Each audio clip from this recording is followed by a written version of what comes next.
सो retreat तो एक सभी को समझ में आ गया है कि हमारी एक लाइफ ट्रांसफॉर्मेशनल प्रोसेस है, और हम कितना इसमें कंट्रीब्यूट करते हैं ये हमारी एक सेल्फ फ्री विल होती है। हमारे लिए रिट्रीट एक बहुत साइंटिफिक कॉन्सेप्ट है, ये आप लोग को समझ में आया है। यहाँ कोई बाबाओं वाला कॉन्सेप्ट नहीं है, कोई गुरुओं वाला कॉन्सेप्ट नहीं है, ये पूरा साइंस से बिलोंग करता है।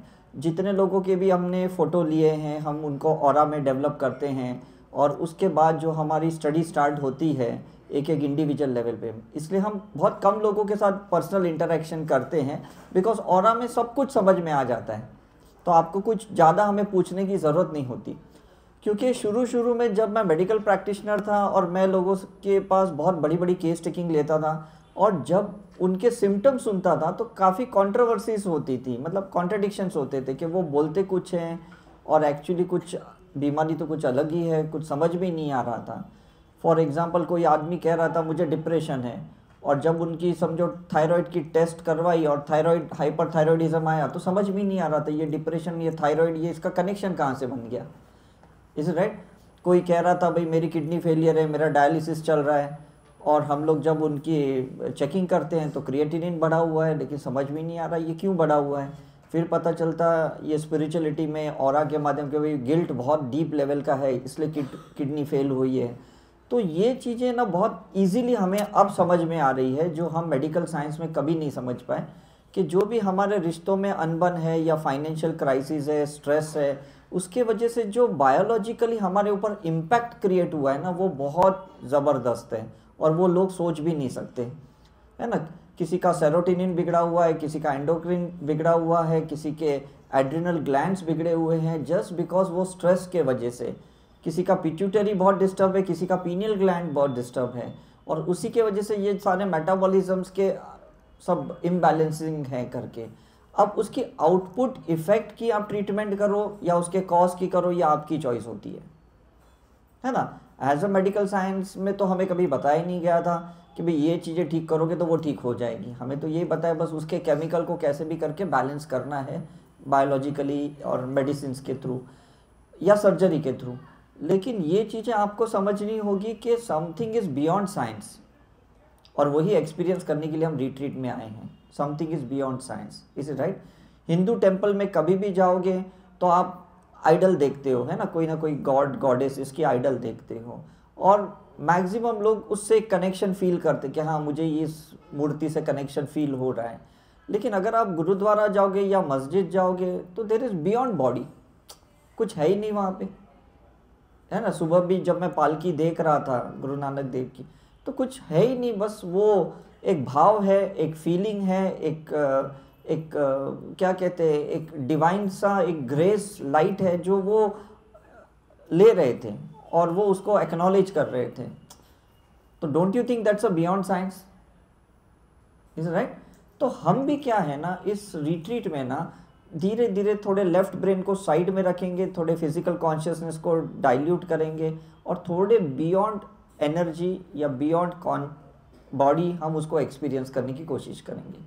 और अगर आप सही में कर पाओगे तो इसको कभी नहीं भूलोगे, और कभी भी फिर आप इसकी प्रैक्टिस नहीं छोड़ोगे।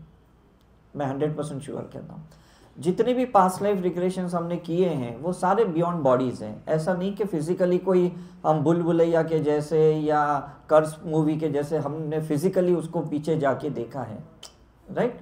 हमने तो मेंटली ही उसको फील किया है ना, उसको हमने सेंस किया है करके।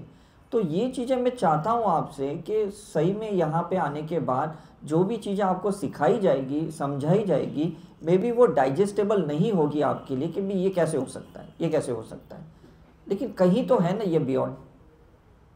जो अभी आपने 2-4 लोगों के जो भी टेस्टिमोनियल सुने, उनके एक्सपीरियंस सुने, तो वो बियॉन्ड साइंस है कि नहीं मुझे बताओ, राइट।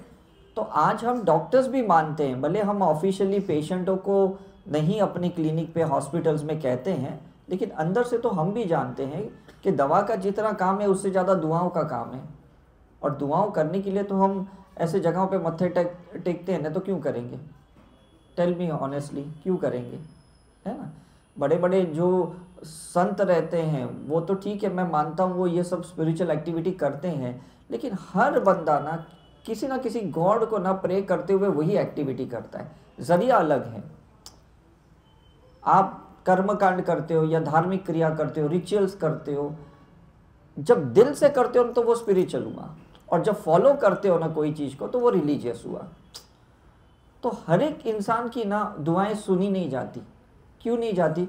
क्योंकि उसने सिर्फ फॉलो किया है, उसने कॉपी किया है, कॉपी पेस्ट किया है, उसने उसको दिल से फॉलो नहीं किया, दिल से क्रिया नहीं की होती तो वो स्पिरिचुअल एक्ट हो जाता। डिफरेंस समझ रहे हो? जो लोग इतिहास को फॉलो करते हैं, जो लोग ग्रंथों को फॉलो करते हैं, वो धार्मिक कहलाते हैं, और जो लोग दिल को फॉलो करते हैं वो लोग आध्यात्मिक कहलाते हैं। तो ये डिफरेंस समझ रहे? तो यहाँ रिट्रीट में ना हम आध्यात्मिक तो हैं ही ऑलरेडी, तभी तो यहाँ तक पहुँचे हैं।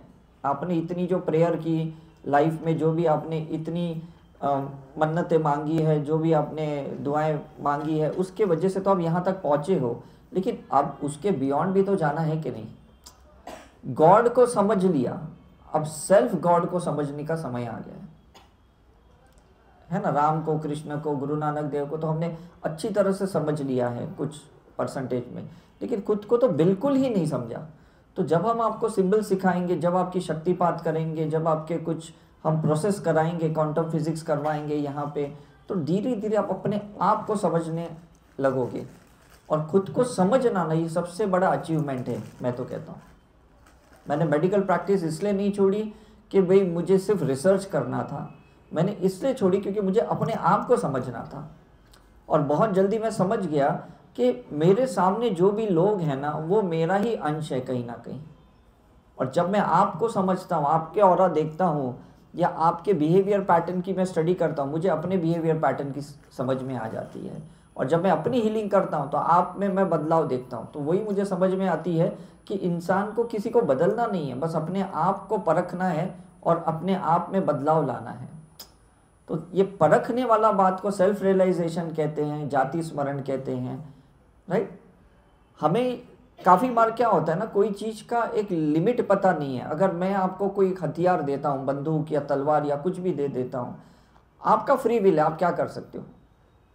प्रोटेक्शन भी कर सकते हो, मर्डर भी कर सकते हो। Is it clear?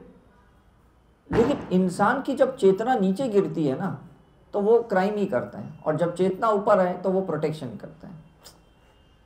कहते हैं ना, जिस आग से दिया जलता है उसी आग से घर भी जला सकते हैं हम। क्लियर है कि नहीं?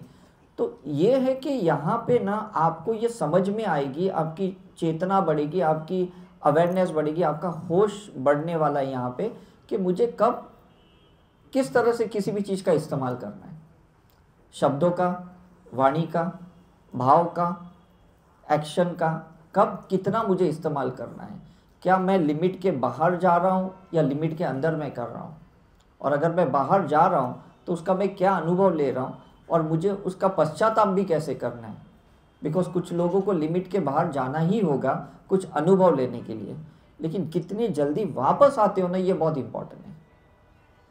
ऐसा नहीं है कि आप हर चीज़ को लिमिट में ही कर सकते। ये एक रिलीजियस कॉन्सेप्ट है कि भाई ये बॉर्डर क्रॉस नहीं करना, इज इट राइट?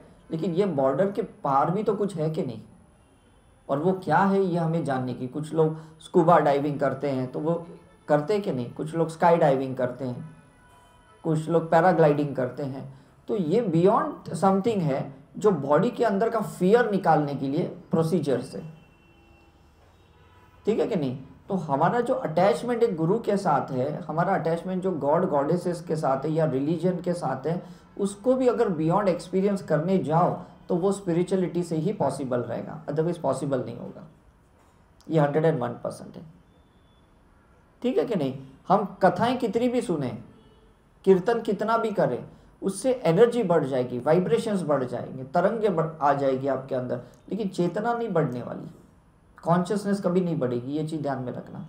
चेतना तब बढ़ेगी जब उस तरंग को लेके आपके पास दो चॉइस है और आप दोनों में से वाइज चॉइस कर रहे हो, तब आपकी चेतना बढ़ेगी। ठीक है कि नहीं? मतलब आपके पास एक टीवी का रिमोट कंट्रोल भी है और आप आस्था चैनल देख रहे हो, संस्कार चैनल देख रहे हो, या कोई आदमी MTV देख रहा है, FTV देख रहा है, ये उसकी चॉइस है कि नहीं? राइट? तो वाइज क्या है? वाइज विजडम क्या है कि हम कोई भी चीज़ को गॉड के नज़र से करते हैं, उसको विजडम कहते हैं। डिवाइन माइंड के थ्रू करते हैं, ह्यूमन माइंड के थ्रू नहीं करते, ह्यूमन साइकोलॉजी के थ्रू नहीं करते।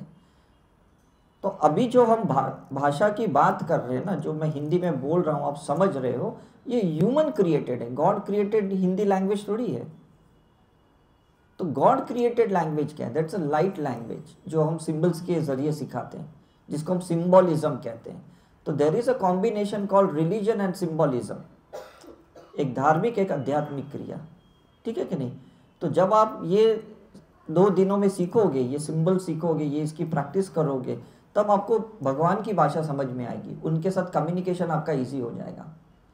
और जब उनके साथ कम्युनिकेशन होगा ना, तो कहीं पे भी होगा, क्योंकि कहीं पे भी जाओ, कोई भी मंदिर मस्जिद गुरुद्वारा कहीं पे भी जाओ, आपको 10 सेकंड से ज़्यादा वहाँ खड़े रहने नहीं देते, उसके बाद बाहर ही निकाल देते।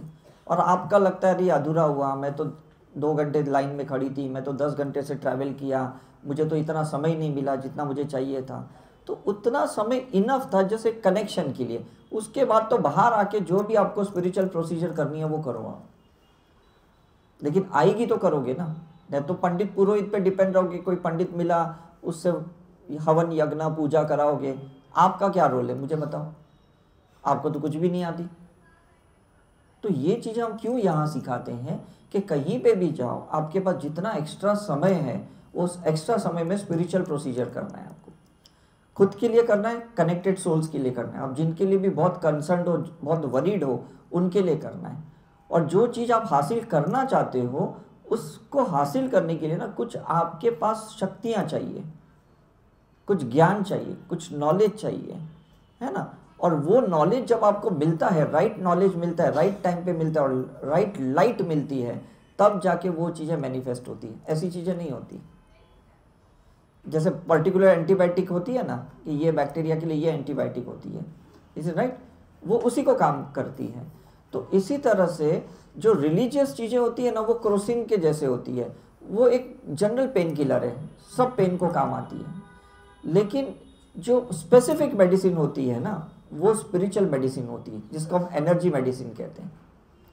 तो आपको समझना होगा, मैं जो होल्ड कर रही हूँ कोई इश्यू को, उसको रिलीज कौन से एनर्जी मेडिसिन से करना है, कौन से रिग्रेशन से करना है, वूम रिग्रेशन से करना है, जेनेटिक रिग्रेशन से करना है, पास्ट लाइफ रिग्रेशन से करना है, प्रेजेंट लाइफ रिग्रेशन से करना है। तो ये पर्टिकुलर मेडिसिन है, इसको आप जनरल मेडिसिन से ठीक नहीं कर सकते हो। सारी धार्मिक क्रियाएं जनरल मेडिसिन से, वो एनर्जी बढ़ाएगी, हेल्प करेगी आपको, पेशेंस बढ़ाएगी, फेथ बढ़ाएगी, शक्ति बढ़ाएगी, लेकिन ट्रांसफॉर्मेशन नहीं करेगी, परिवर्तन नहीं करेगी, क्योंकि वो जनरल मेडिसिन है ना। अब किसको टाइफाइड का फीवर है, मैं उसको क्रोसिन दूंगा, तो मुझे बताओ टाइफाइड ठीक होगा? किसी को मलेरिया है, मैं अगर क्रोसिन मेटासिन दूंगा तो क्या वो ठीक होगा? नहीं होगा। उसको जो स्पेसिफिक मेडिसिन चाहिए, लेरिया को चाहिए, तो वही चाहिए। Is it clear? तो ये बहुत कम लोग समझते हैं कि हमें स्पेसिफिक दवा चाहिए, स्पेसिफिक दुआ चाहिए, तब जाके हमारे प्रॉब्लम सॉल्व होंगे। और वो साइंस ही बता सकता है कि साइंस रिजल्ट नहीं दे सकता, साइंस के पास कुछ रिजल्ट नहीं है, साइंस सिर्फ बता सकता है। जैसे हम किसी लेबोरेटरी में किसी की लैब टेस्टिंग करते तो बताता ना, कोलेस्ट्रॉल इतना बढ़ गया है, शुगर इतना बढ़ गया है, क्रिएटिनिन इतना बढ़ गया है, तो उससे कोई ठीक होता है क्या? मुझे बताओ। इसकी किडनी इतनी है, स्टोन इतना mm का है, ये ऐसा है, ये सॉफ्ट टिश्यू है, ये हार्ड टिश्यू है, सिर्फ इतना पता साइंस से पता चलता है। लेकिन साइंस के निदान के बाद, इन्वेस्टिगेशन के बाद, ट्रीटमेंट का पार्ट स्पिरिचुअलिटी के पास है। और वो स्पिरिचुअलिटी क्या है? Self, the soul light. One is the god's light and second is the soul light. तो जब हम ये प्रैक्टिस करेंगे, हमारी लाइट बढ़ेगी, और जब लाइट बढ़ेगी, प्रकाश बढ़ेगा, तो हम उनके चैनल में आ जाएंगे। अब समझ रहे हैं साइंस, है ना? हम गुरुद्वारा के जितने नज़दीक आते हैं ना, हमें ज़्यादा फीलिंग आती है, ज़्यादा वाइब्रेशंस आते हैं, क्योंकि लाइट के नज़दीक आ गए ना। तो जितनी आप आध्यात्मिक स्पिरिचुअल प्रैक्टिस करोगे ना, उनके नज़दीक जाओगे, और उनके नज़दीक जाओगे तो उनका पावर मिलेगा कि नहीं। इसलिए हमें ट्यूनिंग करनी पड़ेगी। अभी तो हम अपने डिज़ायर से ट्यूनिंग में हैं, गॉड के साथ ट्यूनिंग में नहीं है। लेकिन जैसे जैसे हम ये प्रैक्टिस करेंगे ना, आपको लगेगा अरे भगवान तो मेरी हर बात सुन रहा है, पहले तो सुनता ही नहीं था। पहले सुन रहा था, लेकिन आपके पास इतना प्रकाश नहीं था, आपका ऑरा इतना खुला नहीं था, आपका आभा मंडल बहुत कम था। लेकिन अब आपकी एनर्जी फील्ड बहुत बढ़ गई है, तो आप जो चाहोगे कि भाई मुझे शादी करनी है, मुझे बच्चे चाहिए, मुझे ये घर चाहिए, मुझे गाड़ी चाहिए, मुझे ये जॉब चाहिए, मुझे ये सब बिजनेस चाहिए, सब कुछ मिलेगा आपको। पहले आप एलिजिबल हो जाओ। Don't demand anything from the God. उनकी कुछ क्राइटेरिया है, ये एक लॉ ऑफ नेचर है, लॉ ऑफ कर्मा है। उस क्राइटेरिया को फुलफिल करो, बाय डिफॉल्ट आपको मिलेगी, है ना। हम बैंक में लोन लेने जाते हैं, जब हमारी आईटी पेपर्स देखते हैं, वो देखते हैं हाँ ये क्राइटेरिया में, तो दे देते कि नहीं लोन। वो कहते हैं तो एलिजिबल है, 1 करोड़ लोन मिल सकती है, 2 करोड़ मिल सकती है, बिकॉज इज एन एलिजिबल। तो हम बैंक को फोर्स नहीं करते, नहीं तुम्हें लोन देनी पड़ेगी, मैं पे करूंगा। If you are not eligible, आप कितनी भी बड़ी बातें करो, आप दिखाओ मैं BMW में आया, तो भी वो आपको लोन नहीं देंगे। You should be first eligible for it. Is it clear?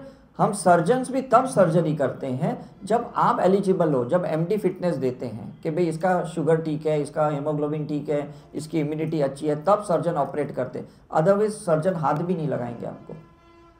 तो फर्स्ट बी एलिजिबल, है ना। पहले काबिल बनो। और काबिल कब बनोगे? जब आप ये स्पिरिचुअल प्रैक्टिस करोगे। मैं 26 ईयर से ये प्रैक्टिस कर रहा हूँ, मैं काबिल बनने की कोशिश कर रहा हूँ। और जैसे जैसे मैं बनते जा रहा हूँ, ये ऐसे पॉडकास्ट मेरे सामने आ रहे हैं, ये ऐसे मेरे सामने प्रपोजल्स आ रहे हैं, ऐसे नए नए इवेंट्स आ रहे हैं, नए नए कंट्रीज के इन्विटेशंस आ रहे हैं मुझे। मैंने कहीं किसी को ईमेल नहीं भेजा प्लीज़ मुझे बुलाओ, मुझे बुलाओ, मेरी मार्केटिंग करो, मेरा एक्सपांशन करो। कभी मैंने कुछ भी नहीं किया। मैं सिर्फ अपने आप को काबिल बनाते जा रहा हूँ, एफिशिएंट बनाते जा रहा हूँ। Is it clear? तो आप मुझे ये मत पूछना सर ये मेरा प्रॉब्लम सॉल्व कब होगा, ये कैसे होगा, ये बिल्कुल मत पूछना। आप मुझे ये पूछना कि सर मैं काबिल कब बनूंगा ये प्रॉब्लम सॉल्व करने के लिए। नाउ सी द डायमेंशन, नज़रिया अलग है कि नहीं? Is it right? बुद्धा को भी पता था कि मैं अगर निर्वाणा मांगूंगा तो मुझे नहीं मिलेगा, पहले मुझे एनलाइटनमेंट के काबिल बनना पड़ेगा और फिर मुझे टिकना पड़ेगा एनलाइटनमेंट में, तो मुझे निर्वाणा बाय डिफॉल्ट मिलेगा। तो उन्होंने कोशिश निर्वाणा की नहीं की, एनलाइटनमेंट के लिए किया। ठीक है कि नहीं? महावीर ने भी कोशिश यही की कि वो अहिंसा को फॉलो करे कंटिन्यूसली, और जब वो काबिल बन गए तब बाय डिफॉल्ट उनके अंदर जैनिज्म का सिस्टम डाउनलोड हो गया।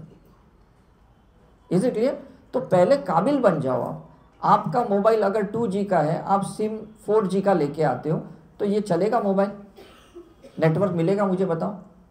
पहले मोबाइल को आपको 4G में लाना पड़ेगा, फिर आपका ये 4G का सिम चलेगा करके। ठीक है कि नहीं? आपकी मोबाइल में बैटरी लो है या आपकी मेमोरी कम है और आप कुछ भी डाउनलोड करने की कोशिश करते हो, एक्सेप्ट ही नहीं करेगा। पहले उसकी कैपेसिटी बढ़ानी पड़ेगी आपकी। तो ये सारी स्पिरिचुअल प्रैक्टिस है ना, चाहे वो रामदेव बाबा की है या गुरु नानक देव की है या किसी की भी है, पहले हमें वो काबिल बनाते हैं। और जब हम काबिल हो गए, एफिशिएंट हो गए, बाय डिफॉल्ट रिजल्ट आता है, फिर कोई रोक ही नहीं सकता। अब समझ में आ रहा है? मतलब आपके चक्र बैलेंसिंग करना है, आपका माइंड पॉजिटिव करना है, आपके कार्मिक क्लियरेंस करने, ये आपको काबिल बनाएगा। आपको 5 एलिमेंट्स के साथ ट्यूनिंग में आना है, आपको ग्रहों के साथ अलाइनमेंट में आना है, ये आपको काबिल बनाएगा। हर वो फैक्टर जिससे हमारी बायोलॉजी डिस्टर्ब है या डिपेंडेंट है, उसके लिए हमें पुरुषार्थ करना पड़ेगा। पहले फिटनेस क्रिएट करनी पड़ेगी, पहले माइंड बॉडी सोल की अलाइनमेंट क्रिएट करनी पड़ेगी। इसको काबिलियत कहते हैं। ठीक है कि नहीं? कोई भी स्पोर्ट्समैन होता है, कोई भी पॉलिटिशियन होता है ना, पहले वो बहुत होमवर्क करता है, बहुत काबिल बनने के लिए पुरुषार्थ करता है। कोई वहाँ एक्सरसाइज कर रहा है, स्पोर्ट्स वाले करते कि नहीं? और ये पॉलिटिशियन हर एक के घर में जाके वोट मांगते हैं, उसके बाद वो लोग जीतते हैं। तो this is the exercise, this is a spiritual exercise. और ये करते रहो करते रहो करते रहो। रिजल्ट के लिए मत करना, काबिल होने के लिए करना। Am I fit to get the result? क्योंकि अगर रिजल्ट मिल भी जाएगा और अगर आप काबिल नहीं हो ना, आप डाइजेस्ट भी नहीं कर पाओगे। मैं 100% कहता हूँ आपको, है कि नहीं? वो एक छोटा सा जोक है ना, कोई एक भिखारी रास्ते पे भीख मांग रहा है और उसको पूछ रहे कि भाई तुझे 1 करोड़ देंगे तो क्या करेंगे? तो बोले कि मैं एक बहुत बड़ी गाड़ी खरीदूंगा, फिर मैं उसमें भीख मांगूंगा। क्योंकि उसका माइंडसेट चेंज नहीं हुआ। वो बोले कि गाड़ी में बैठ के भी भीख मांगूंगा। मतलब उसको करना तो वही है जो वो पहले कर रहा है। Is it clear? तो कोई भी चीज़ है ना, अगर आपको शादी भी करनी है तो पहले काबिल बनो शादी के, कि भाई मैं इन लॉज के साथ रह पाऊंगी किस तरह से, मैं उनको कैसे एडजस्ट करूंगी, एक्सेप्ट करूंगी, कैसे मैं ऐसे बन जाऊंगी कि वो लोग मुझे एक्सेप्ट करें। अगर आप कोई भी बिजनेस स्टार्ट करना चाहते हो या जॉब करना चाहते हो, पहले उसके लिए आप काबिल बन जाओ, ठीक है कि नहीं। आज हम भी रिट्रीट में आने से पहले ना हम अपने आप की बहुत सेल्फ चार्जिंग करते हैं, हम काबिल बन जाते हैं। कहीं बनारस जाते हैं, कहीं ऋषिकेश जाते हैं, कहीं कलकत्ता का दुर्गा अष्टमी के लिए जाते हैं, ये सब चीज़ों पौंडीचेरी जाते हैं, इसलिए जाते हैं कि हम खुद पहले वननेस में आए। हम वननेस में आएंगे तो आप अलग अलग रिलीजन के लोग हैं, अलग अलग पंथ के हैं या अलग अलग कल्चर के, तो हम आपको अच्छे से समझा पाएंगे, बिकॉज हम वननेस में, हम सेंटर पे हैं, तो हम 360 डिग्री लोगों को एडजस्ट कर पाएंगे। Is it clear? लेकिन अगर हम एक पर्टिकुलर फ्रीक्वेंसी में, अगर सपोज मैं सिर्फ जैनिज्म से ही अटका पड़ा हूँ, तो मैं आप लोगों को हेल्प नहीं कर पाऊंगा, बिकॉज आपके अंदर वो जैनिज्म की कोई चेतना नहीं है, कोई कॉन्सेप्ट नहीं है, कोई थियरी आपको नहीं समझ में आती। मैं कितनी भी बड़ी बड़ी बातें करूँ जैनिज्म की, आपके लिए क्या कोई मतलब ही नहीं, क्योंकि ये सिलेबस पढ़ने के लिए आपने लाइफ बिटवीन लाइफ डिसीजन लिया ही नहीं है, तो आप मेरी बातों को एक्सेप्ट कहाँ से करोगे। It is only when you are in oneness और you are with the science. ध्यान में रखो, एक वननेस में होना है और एक आध्यात्मिक होना है, साइंटिफिक होना है। Is it right? तो वो साइंटिफिक होने के वजह से हम 360 डिग्री लोगों को एक्सेप्ट कर सकते हैं। Is it clear? तो अपने माइंड को पूछो कि मेरे साथ ये जो हो रहा है इसके पीछे साइंस क्या है, ये मुझे गुस्सा क्यों आ रहा है, ये मुझे तकलीफ क्यों हो रही है, ये मुझे दर्द क्यों हो रहा है, ये मुझे परेशानियां क्यों हो रही है, उसको पैसे मिल रहे हैं मुझे क्यों नहीं मिल रहे। There is a science behind it, और वो साइंस एनर्जी का साइंस है, वो साइंस माइंड का साइंस है, वो साइंस ब्रेन का साइंस है कि भाई कहीं तो आपका अलाइनमेंट नहीं है, आप डिसओरिएंटेड हो, आप कहीं ना कहीं डिसहार्मोनी में हो, इसी के वजह से आपको रिजल्ट नहीं मिल रहा है। Is it right? अभी कितना भी अच्छा मोबाइल है, मैंने इसको ये कनेक्ट नहीं किया ना, तब तक ये मेरी आवाज़ लेता नहीं है। पहले मैंने इसको एलिजिबल बना दिया, उसका ब्लूटूथ ऑन किया, उसको कनेक्ट किया, तब मेरी आवाज़ वहाँ पे जाती है। Is it right? ये सारे जो कंपोनेंट को ये लोग फिक्स करते हैं ना कंपनी वाले, उसके बाद वो इंस्ट्रूमेंट अच्छा चलता है। तो पहले आप भी अपने शरीर के अंदर के कंपोनेंट को ना अच्छे से फिक्स करो, हीलिंग करते हुए, स्पिरिचुअल प्रैक्टिस करके, फिर देखो आपके सारे सिस्टम्स, ऑर्गन्स, हार्मोन्स सब ठीक चलेंगे। अभी तो अंदर ही आपके कंपोनेंट्स हिले पड़े हैं। Is it true? कोई भी ट्रिगर करता है गुस्से का, कोई भी आपको फियर को ट्रिगर करता है, तो कहीं ना कहीं अभी तो आप डिसओरिएंटेड हो के नहीं, यहाँ बैठे हो, वहाँ चिपकली को देख के भी आप छलांग मारते हो, तो डिसओरिएंटेड हो के नहीं। अभी ठीक कहाँ हुए आप? अंदर से ही नहीं हुए ना। हम तो जापान चाइना में देखते हो तो लेके खाते भी हैं, और हम तो देख के भी छलांग मारते, डरते हैं। मतलब फियर है कि नहीं, मुझे बताओ। दोनों में प्रॉब्लम है। वो खा रहे हैं क्योंकि उन्हें नहीं पता कि ह्यूमन बॉडी को प्लांट चाहिए, एनिमल नहीं चाहिए। Is it right? ह्यूमन जो अंदर की जो केमिस्ट्री है उसको हाई केमिकल्स चाहिए, लो केमिकल्स नहीं चाहिए, लो इमोशंस नहीं चाहिए, हाई इमोशंस चाहिए। मैं पिछले हफ्ते ही जब गुवाहाटी गया था कामाख्या देवी के टेम्पल में, जहाँ पूजा फूलों की होती है, उसी बाजू के यहाँ पे थाली में कितनी गर्दनें कटी हुई और बलियाँ चढ़ती थी। तो जब पंडितों को मैंने पूछा कि भाई ये बलियाँ क्यों चढ़ाते हो, बोलते माँ को खुश करने के लिए। मैंने बोला कौन सी माँ किसी भी बच्चे की बलि मांगेगी, मुझे बताओ। मैंने पंडित को बोला कि भाई आपके डीपी पे आपका बच्चे का फोटो लगा हुआ है, छोटा बच्चा है, क्या आप उसकी कभी बलि चढ़ाओगे? बोले नहीं चढ़ाएंगे। तो ये अंदर से ही साइकोलॉजी रॉन्ग है कि नहीं, मुझे बताओ। और जिसके अंदर साइकोलॉजी रॉन्ग है ना, उसकी फिजियोलॉजी रॉन्ग रहने वाली है, और वही इंसान पैथोलॉजिकल कंडीशन में जाता है। तो पहले क्या ठीक करनी पड़ेगी? साइकोलॉजी ठीक करनी पड़ेगी, फिर आपकी फिजियोलॉजी ठीक होगी। पैथोलॉजी तो बाय डिफॉल्ट क्लियर हो जाएगी। पैथोलॉजिकल रिपोर्ट पे डिपेंड मत रहो कि मुझे 3rd स्टेज का कैंसर है, मुझे 4th स्टेज का कैंसर है, मुझे इतना mm का स्टोन है। ये पैथोलॉजिकल रिपोर्ट पे डिपेंड रहने की कोई ज़रूरत नहीं है करके। ये सिर्फ डायग्नोस्टिक है, ये साइंस का एक ज़रिया है। लेकिन इसी साइंस के माध्यम से ऑरा इन्वेस्टिगेशन है, ये जानने की कोशिश करो मेरा कॉज क्या है इस पथरी के पीछे, ये कैंसर के पीछे, ये इनफर्टिलिटी के पीछे, ये कॉज क्या है मेरे लिए। और उस कारण पे जब आप काम करोगे ना, आपको 101% रिजल्ट मिलेगा। ठीक है। और एलिजिबिलिटी के लिए ये नहीं मैं कह रहा हूं कि सिर्फ खुद पे ही काम करने से आपको होगा, उन लोगों से भी डिस्कनेक्ट होना पड़ेगा, कॉर्ड कट करनी पड़ेगी जिनके वजह से आप ज़्यादा अटैच्ड हो या ज़्यादा अफेक्टेड हो। ये भी यहाँ पे सिखाया जाएगा। ठीक है कि नहीं? क्योंकि हम दूसरे से कनेक्ट हैं और उनके वजह से परेशान होते जा रहे हैं। तो जब आप कॉर्ड कट करोगे, आप इंडिपेंडेंट हो जाओगे, फिर आपको कोई परेशानी नहीं होगी। Is it clear? तो सिर्फ अपने पे काम नहीं करना है, उन संगतों से भी डिटैच्ड होना है जिस संगतों के वजह से हमारी फिजियोलॉजी डिस्टर्ब हो रही है। लोगों को शायद बुरा लगेगा कि भाई ये दूर क्यों चला गया, लेकिन हम टॉक्सिक होते जा रहे किसी के वजह से। माइंड डिस्टर्ब होता है, डिप्रेशन में जाता है, उसकी वजह से धड़कनें बढ़ रही है, पाल्पिटेशन हो रहा है, रेस्पिरेटरी सिस्टम बिगड़ रही है। तो मतलब क्या है मुझे बताओ? आप मुझे बताओ, हॉस्पिटल में आप ट्रीटमेंट के लिए जाते हो, 3-4 दिन के बाद जब आपकी ट्रीटमेंट सही हो जाती है, उसके बाद क्या आपको वहाँ रहने की इच्छा होती है? हाँ, आप बोलोगे भाई मुझे डिस्चार्ज करो, जल्दी घर भेजो। क्यों? क्योंकि अब वो टॉक्सिक है आपके लिए, अब वो खतरनाक है वहाँ रहना, बिकॉज आप नॉर्मल हो गए ना। तो कोई भी रिश्ता ना, जब तक आपको अच्छा फील करवाता है ना, उस रिश्ते को कंटिन्यू करो। और आपको लगता है ये रिश्ता मेरे लिए बहुत टॉक्सिक हो गया है, मुझे बहुत तकलीफ दे रहा है, बहुत पेन दे रहा है, दर्द दे रहा है, तो उसको या तो हील करो और या तो हील करते हुए डील करके कट करो। अब तक तो सिर्फ डील ही करते आ रहे थे उस रिश्ते को, अब हीलिंग के साथ डीलिंग करनी है।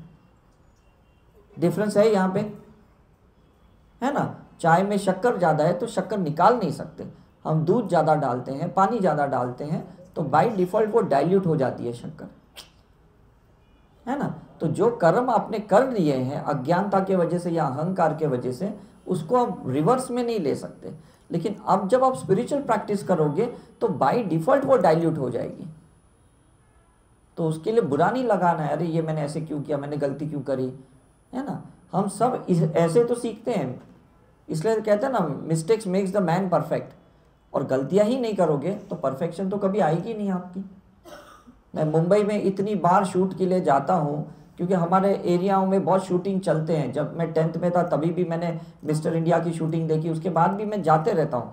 मुझे ये देखना ये लोग बार बार रीटेक क्यों करते हैं, मतलब इन लोगों की अंदर भी कुछ ऐसी एक थॉट पैटर्न रहती है, एक डिज़ाइन रहती है कि ये सीन ऐसा ही होना चाहिए। हम एज अ लेमैन हमको लगता है ये तो ठीक ही था, लेकिन उसको लगता है ये ठीक नहीं था, वो वापस रीटेक करना है। तो उन्हीं लोगों को वापस बुलाते हैं और वापस वो सीन क्रिएट करते हैं। तो गॉड भी हमारा ना ये सोल रीयूनियन करता है, बोलता है नहीं इसने रिश्ते अच्छे से नहीं निभाए, इनको वापस मिलना पड़ेगा। अब समझ में आ रहा है? उसी परिवार में वापस भेजते हैं। वही सोल हमारा जो दादाजी होते हैं वो पोता बन के वापस आता है, क्योंकि हमने वो रोल किरदार को अच्छे से अदा नहीं किया, वो क्लोजर ठीक से नहीं किया, वो कर्म क्लियर नहीं किया। अब समझ में आ रहा है? तो वो रीटेक कहते हैं, मतलब जैसे मर जाओगे ना, मरने के बाद जैसे गॉड के सामने बैठे ना, वो बोलेंगे रीटेक। हम बोलेंगे अरे ये क्या, मैंने तो इतना सब 70-80 साल तो उसके साथ स्पेंड किए। नहीं तुमने ढंग से नहीं किया, वापस जाके उन्हीं के साथ आपको लाइफ स्पेंड करनी है। तो वही सिचुएशन वापस क्रिएट। तो जब तक परफेक्टली उस किरदार को निभाओगे नहीं, उस कैरेक्टर को, चाहे वो अच्छा कैरेक्टर है या बुरा, आपको ये सोचना नहीं है।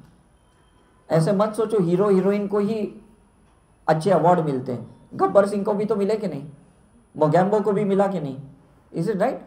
मतलब विलन को भी रोल के अवार्ड्स मिलते हैं जब वो अच्छा किरदार निभाता है। तो हमें भी बस वो अच्छा किरदार निभाना है, ये नहीं सोचना ये अच्छा है या बुरा है, और दोनों में हमें बाहर निकलना है। अच्छे किरदार से भी अटैच नहीं रहना है कि नहीं ये मेरा बेटा है मैं इसको छोड़ नहीं सकती हूँ, ये मेरी बेटी है मैं इसको छोड़ नहीं सकती हूँ, उससे भी कॉर्ड कट करके उसको फ्री करना पड़ेगा।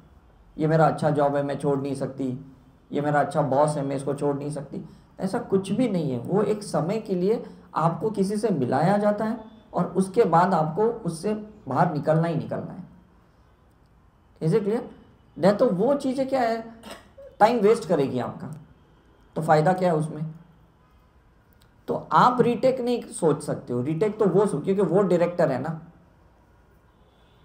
ठीक है कि नहीं? बायोलॉजिकल प्रोड्यूसर अलग है, लेकिन एक्चुअली सोल का प्रोड्यूसर भी वही है ऊपर वाला, और डायरेक्टर भी वो है। वो जब तक उनको नहीं लगता है कि इनका ये सीन परफेक्ट नहीं हुआ, वो रिटेक करने ही वाले। और वो अलग अलग एंगल से हमें लाइट देते हैं, जैसे स्पॉट बॉय कैसे लाइट्स देते हैं, है कि नहीं। तो लाइट्स हमें स्पिरिचुअलिटी से लेनी है, मंत्रों से लेनी है, धर्मों से लेनी है, ये लाइट्स लेनी है और उस चीज को अच्छी तरह से अदा करना है। तो जो देखने वाला भी होगा ना, वो भी सोचेगा हाँ इसने बहुत अच्छे से किया। कभी हॉरर मूवी देखते हो ना, और देखते वक्त कोई आदमी डरता है ना, तो उसको अच्छा लगता है, चलो मेरा 4 घंटा मेकअप का फायदा हुआ, सामने वाला डर गया। Is it right?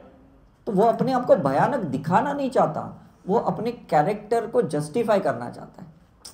तो आप अपने कैरेक्टर को, अपने किरदार को जस्टिफाई करो, और उसके लिए पहले एलिजिबल होना पड़ेगा।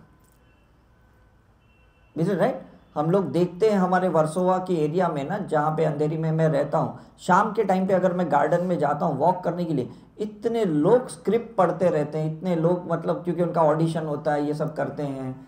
तो बाद में जब वो जाते हैं और उनका अगर रिजेक्ट होता है, दूसरे दिन वापस वो स्क्रिप्ट पढ़ते हैं, वापस वो एक्टिंग करते हैं। जब तक वो कैरेक्टर को पूरी तरह से अंदर फील नहीं करते ना, वो प्ले भी नहीं कर सकते। तो आपको भी husband, wife, mother, father, mother in law, daughter in law, हर एक का रोल अंदर लेना पड़ेगा, कैरेक्टर को अच्छे से उसको फील करना पड़ेगा। और जब फील करने के बाद वो कैरेक्टर को प्ले करोगे ना, तो इसका मतलब वो 100% परफेक्ट हो गया, फिर उसका रीटेक कभी नहीं होने वाला। Is it clear? तो हम लोग भी रिट्रीट में कोशिश करते हैं कि हम जो भी परफॉर्मेंस दें, हमारी टीम दे या हम जो भी दें, हम लोग एक ही शॉट में ना बहुत अच्छा परफॉर्मेंस दें। मैंने सारे पॉडकास्ट वाले को भी कहा कि मैं एक भी रीटेक नहीं दूंगा, तो उन्होंने बोला सर कैसे पॉसिबल है, हमने जितने भी पहले पॉडकास्ट किए हमने 5-6 बार ब्रेक किया, रीटेक किया। मैंने कहा मेरे केस में रीटेक नहीं होगा, बिकॉज जो एक फ्लो में आ रहा है ना, आप उसको ब्रेक नहीं कर सकते। आप चाहे बीच में नॉर्मल डिस्कशन कर लो, जो भी करना है आप कर लो, लेकिन आप कैमरे को बंद नहीं करोगे। तो पहले तो वो सरप्राइज हो गए कि ऐसे कैसे हो सकता है, क्योंकि 4 घंटे का पॉडकास्ट था, राइट। तो जो हमने 4 घंटे में इंटरेक्शन किया, और बिल्कुल स्क्रिप्ट नहीं था, स्क्रिप्टेड नहीं था, बिल्कुल कोई ऐसे आर्टिफिशियली क्रिएटेड नहीं था, कोई बातचीत हमारी पहले भी नहीं हुई थी। सीधा हम दोनों स्टेज पे बैठ गए, माइक के सामने आ गए, उन्होंने जो पूछा मैंने दे दिया एग्जाम्पल, और वो कितना अच्छा तरीके से चला। तो that should be natural, because 26 years लगे मुझे उस पॉडकास्ट के लिए एलिजिबल होने के लिए, कि कुछ भी पूछे मैं इमीडिएटली उसको जवाब दूं। ये ना पूछूं हाँ मैं सोच के बताऊंगा, नेक्स्ट पॉडकास्ट में मैं इसका आंसर दूंगा, बिल्कुल नहीं। Is it clear? तो 26 साल लगे, ये तो बायोलॉजिकली मैं बोल रहा हूं, लेकिन कितने जन्म लगे मुझे इस स्टेज पे आने के लिए, एलिजिबल होने के लिए, काबिलियत बनने के लिए। Is it clear? तो आप भी है ना, पहले यहाँ जितने भी लोग आए हो ना, पहले परफेक्ट बनो, सारी अलाइनमेंट्स क्रिएट करो, सारी ट्यूनिंग अपने आप से करो। अभी तो आपके अंदर ही फाइट चल रही है, आपके अंदर ही बवाल चल रहा है, झगड़े चल रहे हैं, लेफ्ट ब्रेन राइट ब्रेन का, इमोशंस, माइंड का, अंदर ही फाइट चल रही है। उसको तो सेटल डाउन करो, उसके बाद देखो कुछ बचा तो ठीक है, उस पर काम करना। मैं तो कहता हूँ उसके बाद कुछ बचेगा भी नहीं, क्योंकि जब अंदर ही पीस आ गया, अंदर हैप्पीनेस आ गई, अंदर ही सेटलमेंट हो गया, अंदर ही एक ट्यूनिंग आ गई है, तो बाहर से कौन आदमी आपको परेशान कर सकता है कि नहीं? जो आदमी अंदर से परेशान है ना, उसको कोई भी चीज़ का प्रॉब्लम होगा, ये 100% है। और जो अंदर से एकदम संतुष्ट है ना, उसको कोई फर्क नहीं पड़ता। कल मैं आ रहा था वहाँ चंडीगढ़ से, मेरे सारे सामान चोरी हो गए, मेरी बैग कपड़े सब चले गए, लैपटॉप सब कुछ चला गया। हम लोग शांति से यहाँ आ गए, रात को 10 बजे यहाँ मॉल में गए, सारे कपड़े खरीद के आ गए। सी this is the life, you know. मतलब वो बंदे ने कुछ भी नहीं छोड़ा हमारे लिए, जो भी लेना था वो लेके चला गया। मेरा वहाँ अबेंडेंस का टॉक चल रहा था और बाहर वो मुझे कंगाल कर रहा था। मैं कह रहा था आपको जो भी चाहिए अनलिमिटेडली मिल सकता है, और उसने मुझे कोई चीज कहीं का नहीं छोड़ा। See this is the testing, you know. ये it's a life of polarity. आप कुछ भी करो, या आपके हिसाब से जीवन नहीं चलने वाला है। चलेगा जो स्क्रिप्ट उसने किया है, जो स्टोरी उन्होंने लिखी है, उस स्टोरी को अच्छा होना, अच्छा किरदार निभाना, ये आपका हाथ में है। उस स्टोरी को चेंज करने के लिए ज़्यादा कोशिश मत करो, और अगर चेंज करना है तो पहले कर्म से फ्री हो जाओ, फ्री विल में आ जाओ, फिर स्क्रिप्ट को चेंज करो, है ना। जैसे राजेश खन्ना, अमिताभ बच्चन, ये जो बड़े सुपरस्टार थे ना, ये लोग किसी भी डायरेक्टर प्रोड्यूसर को बोलते थे नहीं ये डायलॉग गलत है, ये सीन गलत है, ये सीन ठीक नहीं चलेगा पिक्चर में, तो वो उनको रिस्पेक्ट के वजह से सुन लेते थे, है ना। लेकिन अगर कोई एक नया बंदा आता है, कोई एक नया कैरेक्टर आता है, उसका कोई डायरेक्टर प्रोड्यूसर सुनने वाला है? वो बोलेगा यार तू निकल जा पिक्चर से, और किसी को ले लेते, ठीक है कि नहीं। तो पहले गॉड को ये प्रूव करो कि मैं आप पे 100% फेथफुल हूँ, मुझे पूरा विश्वास है, और 100% पहले वो करो जो वो कहने के लिए कह रहे। उसके बाद जब उनको लगेगा यार मैंने इसकी कितनी पिटाई की, कितनी धुलाई की, उसके बाद भी इसने अपना विश्वास नहीं छोड़ा, ये पूरा सरेंडर है, फिर आप जो बोलोगे ना वो करेगा। जैसे आप बच्चे को कैसे बोलते हो, आप 90-95% लेके आओ, फिर मैं तुम्हें ये मोबाइल ला के दूंगी, साइकिल लेके आऊँगी, बाइक लेके आऊँगी। मतलब पहले आप उसको कहते हो तू मेरे लिए एलिजिबल बन जा, तूने मेरी इच्छा पूरी की तो मैं तेरी इच्छा पूरी करूँगा। तो गॉड भी पहले यही कह रहे हैं, क्लियर है कि नहीं। तो आपको ये प्रैक्टिस करनी पड़ेगी जस्ट टू बी फिट। ये फिटनेस अंदर से क्रिएट करनी है, अलाइनमेंट अंदर से क्रिएट करना है, चाहे वो जॉब का है, मैरिज का है, या हेल्थ का है, या प्रोफेशन का है, कोई भी चीज़ हो। जब आप फिट हो जाते हो ना तो पूरी दुनिया आपके पीछे आएगी कि नहीं, because you are fit, they will pay you any amount, they will pay you the respect, they will pay you the money, they will pay you the value, हर चीज़। रिसेशन में भी 10 में से अगर 2 को रखना है ना तो उन 2 को रखेंगे जो 100% फिट है उस जॉब के लिए, 8 लोगों को वो निकाल देते हैं। होता है कि नहीं ऐसे, है ना। रिश्ते भी लोग उन्हीं से निभाते हैं जो लोग 100% रिश्ता अच्छे निभा सकते हैं, अदरवाइज बिल्कुल नहीं करते। तो हम यहाँ 2 दिन जो 3 दिन जो आपको सिखाने वाले हैं ना, शुरू में थोड़ा आपको ऑड लगेगा, प्लीज़ उसको एक्सेप्ट कर लेना। ऐसा नहीं कि आपको हम पे ब्लाइंड ट्रस्ट करना है, ब्लाइंड फेथ हम पे रखना है, मैं ये नहीं कर रहा हूँ। आप उसको लॉजिकल दिमाग इस्तेमाल कर सकते हो, लेकिन फिर वो प्रैक्टिस को इंटरफियर नहीं करना चाहिए, ठीक है कि नहीं। आपको अंदर से क्वेश्चन करना है और आंसर अंदर से मिलने चाहिए। हम में से कोई कुछ भी आंसर देगा, आपका ईगो सेटिस्फाइड नहीं होगा, ये मैं आपको गारंटी देता हूँ। मैं अपनी बात कर रहा हूँ, मैं 2 साल तक, जब शुरू में 98 से ये सिस्टम में आया, 2 साल तक तो मैंने किसी की कोई बात ही नहीं समझी।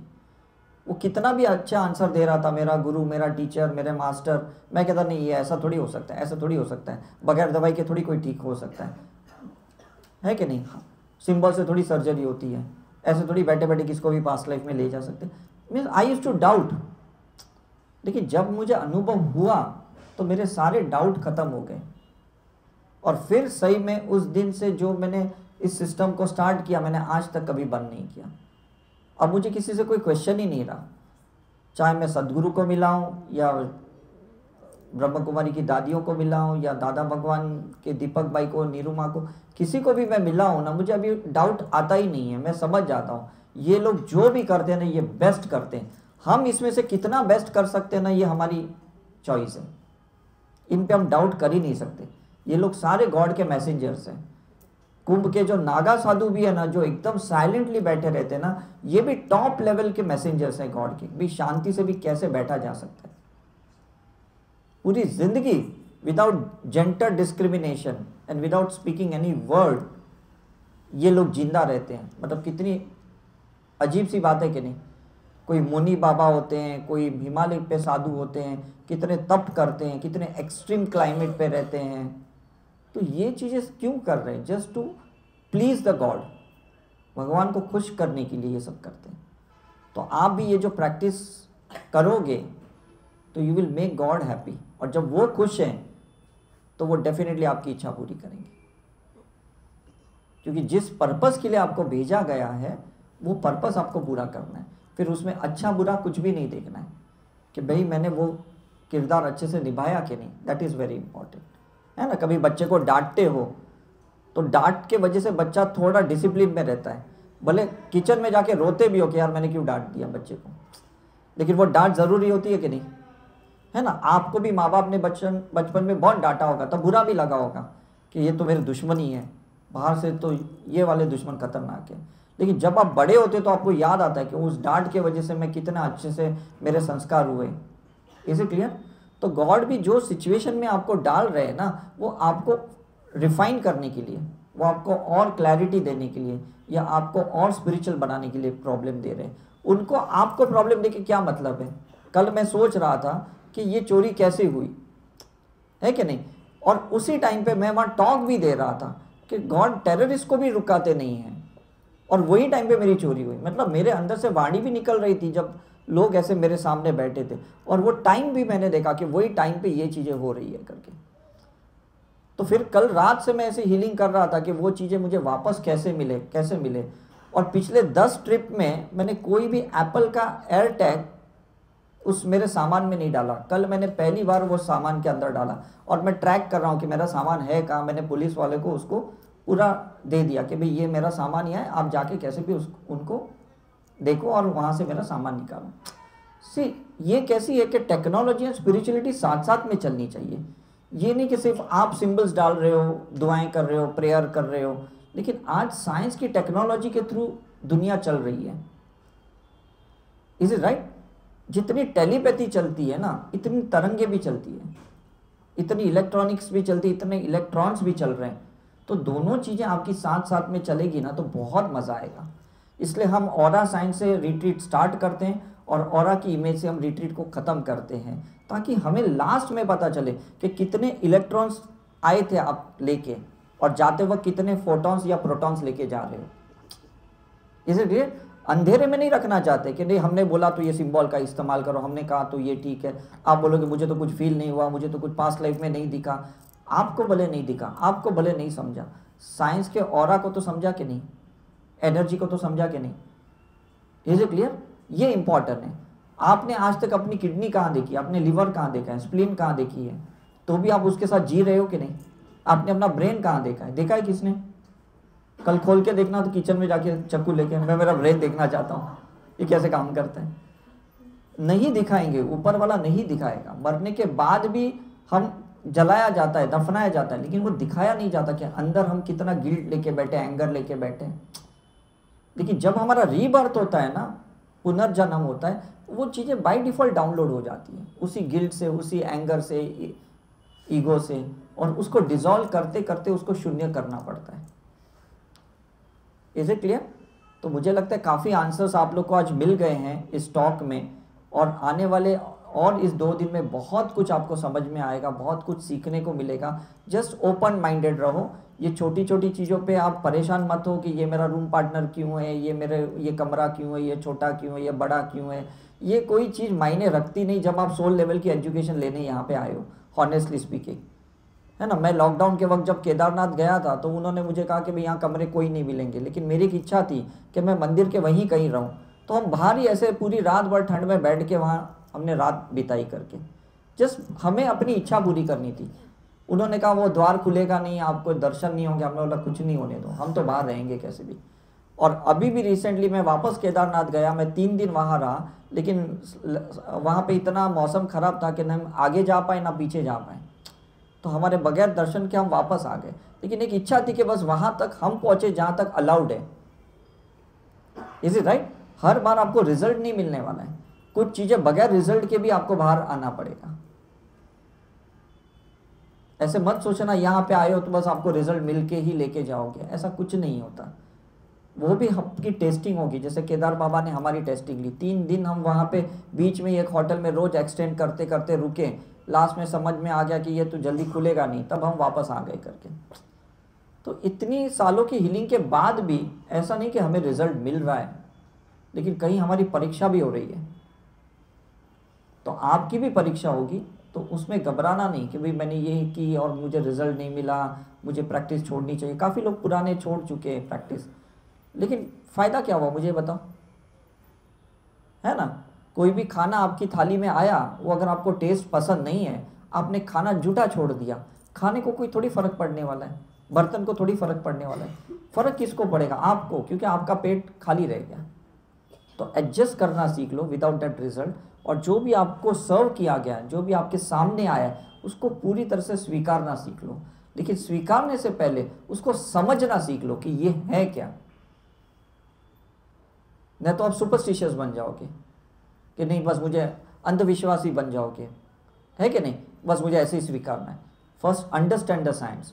मैंने मेरे हर गुरु, हर टीचर को यही बोला, आप जो भी मैं बोलते हो ना मुझे, मैं स्वीकारता हूँ, लेकिन पहले मुझे इसका साइंस समझाओ कि ये होता कैसा है, ये हीलिंग काम कैसे करती है, क्रिस्टल कैसे काम करता है, रुद्राक्ष कैसे काम करता है, जेमस्टोन कैसे काम करता है, ये वास्तु का डायरेक्शन कैसे काम करता है, ये न्यूमरोलॉजी का नंबर कैसे काम करता है, ये ग्राफोलॉजी की सिग्नेचर कैसे काम करती है, ये अल्फ़ाबेट कैसे काम करती है। हर चीज़ का मैंने बहुत डीप लेवल पे मैंने रिसर्च किया। मैंने टोनी रॉबिन्स से भी कहा कि तुमने जितनी 21 टेक्निक सीखा है, न्यूरो लिंग्विस्टिक प्रोग्रामिंग, मुझे एक एक टेक्निक के ऊपर रिसर्च करना है कि तुम्हारी ये टेक्निक काम कैसे करती है। वो बोला भाई मैं तो देखो इतना मिलियनर बन गया। मैं बोला मुझे पैसे नहीं कमाने इससे, मुझे साइंस समझना है, मुझे इसकी कोई मार्केटिंग नहीं करनी है। तो मैं पास्ट लाइफ के ऊपर भी मैंने बहुत रिसर्च किया, चैनलाइजिंग के ऊपर मैंने बहुत रिसर्च की कि कैसे लोग गॉड गॉडेसेस से कनेक्ट होते हैं, उनके अंग में जैसे देवी आती है कैसे कनेक्ट होते, क्यों कनेक्ट होते हैं। तो बहुत समय लगा हमको ये सारी चीज़ें समझने में। आप लोग लकी हो कि इसी जगह पे सब कुछ आपको दिया जा रहा है ना। तो जो 3 दिन का इन्वेस्टमेंट आपने किया, ये 3 दिन का नहीं है, ये 26 साल का हमारा अनुभव का इन्वेस्टमेंट आपने किया है। तो उस कंपेयर में ये अमाउंट बहुत छोटा है। अब समझ में आ रहा है? कोई फार्मास्यूटिकल कंपनी है ना, 2000 करोड़ रुपए इन्वेस्ट करके आपको एक क्रोसिन दे रही है 10 रुपये में, तो ये आपके लिए इन्वेस्टमेंट बहुत छोटा है। ठीक है कि नहीं? आप 600 रुपये एक मोबाइल का बिल पे कर रहे हो, वो 2000 करोड़ रुपए की टेली कम्युनिकेशन चला रहे हैं, तो ये 600 रुपये बहुत छोटे हैं आपके लिए। लेकिन आपका वो नज़रिया वैसा चाहिए, और ये 2 दिन में आपकी पूरी नज़रिया बदल जाएगी, पूरे आपकी जो भी विजन्स है ना वो पूरी क्लियर हो जाएगी, and really you will enjoy your life. कोई कंप्लेन नहीं करोगे, कोई क्रिटिसाइज नहीं करोगे भाई उसको ये मिल रहा है मुझे क्यों नहीं मिल रहा। आप समझ जाओगे हर एक की अपनी लाइफ जर्नी है, हर एक की अपनी परीक्षा हो रही है, बस मुझे देखना है कि उससे मैं क्या सीख रहा हूँ और मुझसे वो क्या सीख सकता है। That is very important. Is it okay? कोई कंपेयर किसी से नहीं करेंगे कि भाई ये टीचर कैसी है, ये स्टूडेंट कैसा है, ये मेरा पार्टनर कैसा है, कि ये जूनियर है, ये क्या मेरा ये करेगा, ऐसा कुछ भी नहीं है। यू नेवर नो कौन सा इंसान कौन से सोल लेवल से यहाँ पे आया है। आप बता सकते हो? मुझे बताओ। छोटे छोटे बच्चे भी कितने इवॉल्व रहते हैं, कितने स्पिरिचुअल रहते हैं, कितनी अच्छी संतों की ग्रंथों की बातें करते हैं। तो आप क्या मतलब क्या अंदाज़ा लगा सकते हो उससे? कुछ भी तो नहीं लगा सकते। तो जब आप प्रेयर करते हो ना दिल से, उसके बाद जो भी आपके सामने परिस्थितियां लोग आते हैं ना, समझ लो मुझे उसको स्वीकारना ही स्वीकारना है, बिकॉज ये प्रेयर का रिजल्ट है। ठीक है कि नहीं? ये रिजल्ट कब मिला? जब आपने दुआएं मांगी, जब आपने इंटेंशन क्रिएट किया, जब आपने उसके लिए भाव क्रिएट किया। तो फिर जो भी चीज़ें सामने हैं एक्सेप्ट कर लो, बात खत्म हो गई। लेकिन उसको अच्छे से समझो। जब आप गो थ्रू कर रहे हैं ना उस चीज़ का, तो उसको अच्छे से समझने की कोशिश करो, ये कैसे चल रहा है, ये कैसे हो रहा है। ठीक है कि नहीं? आपको एक टिकट निकालते हो, फ्लाइट की, ट्रेन की निकालते हो, और फिर अपने पास स्टोर करते हो। फिर जब आप जर्नी करते हो तो आप एक्सपीरियंस करते हो कि ये फ़्लाइट की जर्नी कैसी थी, ये ट्रेन की जर्नी कैसी थी, ये बाय रोड की जर्नी कैसी थी। Is it right? उसको एक्सपीरियंस करते हो कि नहीं? उसको कंपेयर नहीं करना, अरे उसमें ये था, इसमें ये था, ये कोई मतलब नहीं है। उसको जज भी नहीं करना। उसका अपना एक पहलू है, वो अपने तरीके से चल रही है वो सिस्टम।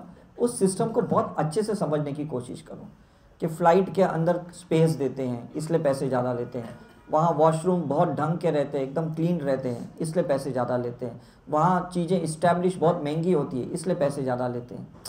ये आपका एनालिटिकल पार्ट होना चाहिए, जजमेंटल पार्ट नहीं होना चाहिए। आप ऐसे सोच नहीं सकते हो जो एयरपोर्ट पे सुविधाएं हैं वो आपको रेलवे स्टेशन पे मिले, that's not going to be possible, है ना। तो ऐसा मत सोचना कि ये रिट्रीट में आपको 3 स्टार 5 स्टार की फैसिलिटी मिलेगी। ये रिट्रीट फोकस किया जाता है सोल एजुकेशन के ऊपर। ये खाने पीने रहने के लिए ये हमारा फोकस नहीं है। और हम में से कोई भी यहाँ पंजाब में इस अमृतसर में रह नहीं रहा है, तो हमको ऐसे होटल में या रूम या खाना टेस्ट करने के लिए नहीं आ सकते। हमारा फोकस है कि भाई जो ज्ञान हमारे पास है और जिसके आधार पे आप यहाँ पे अट्रैक्ट हुए हो, वो ज्ञान हम आप तक पहुँचाएं। Is it clear? बाकी ये छोटी चीज़ों पे अगर हम इंपॉर्टेंस देंगे तो फिर तो आपको तो नेक्स्ट लेवल पे हम ले ही नहीं जा सकते। अभी भी हमने परमार्थ में जो बुकिंग की है ऋषिकेश में, पहले 100 की, फिर 130 की, 150 की। आज मैंने सुबह फ़ोन करके बोला कि 220 चाहिए, तो वो बोले कि ठीक है आप मेल कर दो, हम ट्राई करते हैं आपके एक्सटेंशन करने के लिए। तो ट्राई कर रहे हैं कि हम एक्सटेंडेड फैसिलिटी दें, but everything is not in your hand. है मुझे पता नहीं है, बिकॉज ये ऊपर वाले को पता है। वो वहाँ कहते हैं कि 2000 लोगों की सुविधाएं हैं, लेकिन जब हम 200 से 220 बोलते हैं तो बोलते हैं हमें सोचना पड़ेगा, आप मेल करो, हम ऐसे नहीं बता सकते। तो it's everything in is ultimately in his hand. ये उसके हाथ में है कि कब कौन किसके साथ रहेगा, क्या उसको मिलेगा क्या नहीं मिलेगा। आप सिर्फ पुरुषार्थ कर सकते हो, you can just do the attempt, है ना। I hope that things are very clear to you. हम ज़्यादा बातें नहीं करेंगे अभी इस 3 दिन के अंदर, आपस में भी नहीं करेंगे और ज़्यादा प्रॉब्लम डिस्कस भी नहीं करेंगे, वेस्ट नहीं करेंगे। जो भी सॉल्यूशन यहाँ दिया जाएगा उसके ऊपर ज़्यादा फोकस करेंगे, ठीक है। और क्लास को भी डिस्टर्ब प्लीज़ मत करना, कि भी इंसान के अंदर बहुत क्वेश्चन जिज्ञासा होती है पूछने की, तो दूसरे लोग डिस्टर्ब हो जाते हैं, है ना। क्लास ख़त्म होने के बाद जब लास्ट डे जब इंटीग्रेशन टॉक होगा, तब मैं ही यहाँ पे वापस आपको मिलूँगा ऑन फर्स्ट इवनिंग। तब जो भी क्वेश्चन करना है मुझे करना, स्पीकर को डिस्टर्ब करके ना क्लास को डिस्टर्ब मत करना प्लीज़। उनका टाइम बहुत वैल्यूबल होता है, ठीक है कि नहीं। बिकॉज हम थोड़ी देर अपना लॉजिकल दिमाग साइड में रख के ना ये 3 दिन निकालेंगे, मैक्सिमम आंसर्स तो आपको ऐसे ही मिल जाएंगे। नहीं मिलेंगे then we are here for you. और ये डिजिटल वर्ल्ड है, ये व्हाट्सअप ग्रुप है, आप वो ग्रुप में भी पूछ सकते हो, इंडिविजुअल टीम मेंबर को भी पूछ सकते हो। उसके लिए आप 20, 25, 30 लोगों का टाइम वेस्ट नहीं कर सकते हो, है ना, क्योंकि सब लोग बहुत एक्सपेक्टेशन से यहाँ पे आए हैं। आपके सवाल जवाब सुनने के लिए कोई यहाँ पे नहीं आया है। So please value their time, ठीक है कि नहीं, and give the space to each and every person. तो मुझे लगता है बहुत अच्छा रहेगा करके, right. So any question before we end, किसी को कुछ पूछना है? क्लियर है कि नहीं काफ़ी चीज़ें? And it's a process, yes clear है, वेरी गुड। सी ये चीज़ होना, ये जज्बा होना चाहिए। मैं तो हमेशा एक्साइटेड रहता हूँ, एनर्जेटिक रहता हूँ, कोई भी इवेंट के लिए, कोई भी टॉक के लिए। मुझे ऐसा नहीं लगता यार कल वहाँ पे ऐसे हुआ, आज मैं कैसे दे पाऊँगा। Performance is performance for me, is it right. Because जब आपको कोई एक काम मिला है ना, उसको 100% आपको आउटपुट देना है। उसके बीच में आपके कोई इमोशंस या कोई भी आपके पर्सनल चीज़ें बीच में नहीं आनी चाहिए। That's a very fact of the life, is it true. जब आप ड्राइव करते हो तो ये नहीं बोल सकते हो कि 30 साल का लाइसेंस है, उस टाइम पे 100% आपका फोकस ड्राइविंग पे चाहिए। वो सोच के चलो कि मेरे पास तो बहुत पुराना लाइसेंस है, मैं तो बहुत सालों से कर रहा हूँ, इसका मतलब थोड़ी आप सिग्नल तोड़ सकते हो या लेफ्ट हैंड ड्राइव के रूल्स तोड़ सकते हो, ऐसा थोड़ी कर सकते हो। You have to follow the protocol, is it right. तो भगवान को भी बोलोगे, भले मैं कितनी भी तुम्हारी भक्ति कर रहा हूँ, लेकिन हर मोमेंट में मैं अवेयरनेस के साथ मेरा आउटपुट रहेगा, मेरा होश के साथ मेरा आउटपुट रहेगा। हर मोमेंट में पूरे अपने आप के साथ रहूँगा, इनर बीइंग के साथ रहूँगा, और आपके सानिध्य के ब्लेसिंग्स के साथ मैं अपनी लाइफ को आगे लेके जाऊँगा। So connection should be internal also and external also, ठीक है कि नहीं। सिर्फ ऐसा नहीं मेरे से ऊपर वाला जुड़ा हुआ है, मुझे ये सब सीखने की ज़रूरत नहीं है। काफ़ी लोग बोलते हैं ना कि मुझे यहाँ क्यों आने की ज़रूरत है, मेरा तो कनेक्शन डायरेक्ट उसके साथ है। ऐसा नहीं हो सकता है करके, है ना। अर्जुन कितना भी विद्वान था, विदाउट कृष्णा वो कुछ भी नहीं कर पाए, है ना। तो हम भी कुछ भी है, लेकिन कहीं ना कहीं वो हमसे बहुत ऊपर है, और उनके कनेक्शन में और लोगों को रिस्पेक्ट करते हुए हमें ये चीज़ें सीखनी है और आगे बढ़ना है करके। You can not neglect anyone. Okay, thank you very much, God bless you.